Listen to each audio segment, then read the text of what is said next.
Battlefield 2042's marketing has been incredible so far, but there's been one piece missing that has been cause for concern for a lot of the more hardcore fans, and that is raw, uncut gameplay. Sure, we got a gameplay trailer, but those are typically pretty heavily edited and heavily kind of scripted and put together in a way to make it more cinematic. So it's not really your minute-to-minute gameplay, and that's what a lot of people want.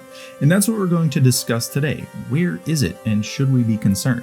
Now, without further ado, if you do enjoy today's video, don't forget to leave it a nice, thick, and juicy like as always. And of course, if you enjoy this kind of content, you want more like it, don't forget to hit that big red sexy subscribe button right underneath the video. Also be sure to tune into my streams. I am streaming a lot more often now, so around 1 p.m. Eastern time is when I go live. Be sure to stop by for those. They're pretty darn fun. Also got to thank my channel members. You guys help make these videos possible. If you want to join, get access to the exclusive perks that they get, then don't forget to check the link in the description or hit the blue join button. Anyway, let's begin. So where is the gunplay? Where is the destruction? Where is this just raw minute-to-minute gameplay? Are there dirty mechanics in the game like attrition or MMGs? You know, what's going on? And these are a lot of the concerns that people have with 2042. This is why they want to see these things in 2042. And there's good reason to be concerned. Just look at other EA games, notably their sports games like Madden. They typically try to hide the raw gameplay due to it being poor and relatively samey as previous titles. Now, is this the case with 2042? And, you know, I gotta say, I don't think that this is the case here. Number one, Battlefield's not a yearly releasing title. Number two, it's not a game that's heavily reliant on animations like a lot of the sports games are. And number three, the developers seem very confident. Now, why is developer confidence a big deal? Well, if you've been a part of any group project or any sports team or something like that, where you're working together as a group, when you know you have something good, you can feel it.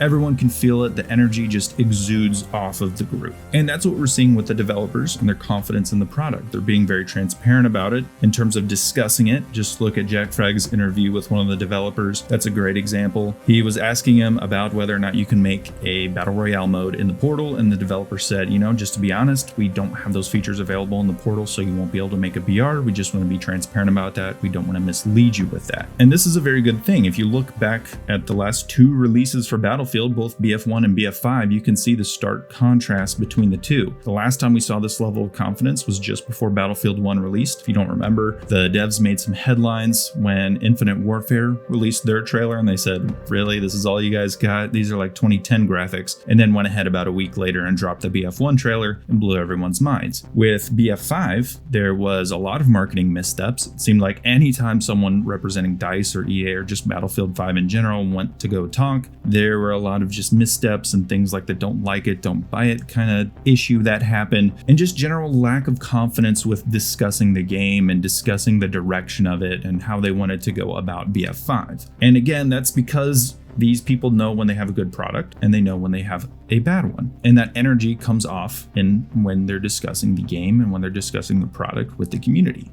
And so with 2042, we've seen a lot of confidence from the developers. We've seen a lot of just amazing trailers from DICE with the game. Even if none of them have been just raw, uncut gameplay, it's still been really good marketing so far. So then why are they hiding the gameplay? If they know they have a good product, if the marketing is going well, if they're confident in themselves and what they've put together, why hide the gameplay? Or are they hiding the gameplay?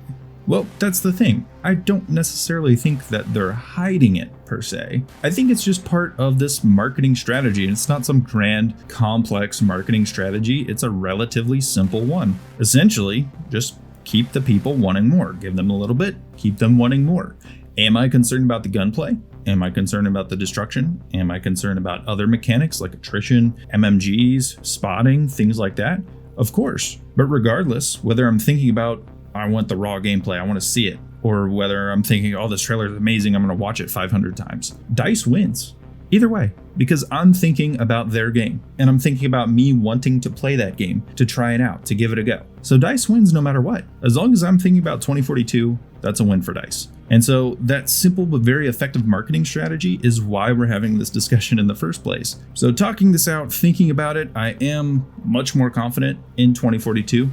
I have a good feeling that the gameplay is going to be very good. I have a good feeling that it's just going to be a fun game to hop in and play. Now, is this game going to be forever? everyone? Obviously not. Every Battlefield game has appealed to a different audience. BF4 was more for those only in Battlefield moments. It did have a more competitive focus. It had some more interesting mechanics in that regard. And then Battlefield 1 was more of a casual type of experience. It just wanted to emphasize the chaos of World War I. Gunplay was not a priority in that game. And then Battlefield 5, well, I'm not really sure. I guess they want to go for a more hardcore thing, but yeah, that game went in its own kind of direction.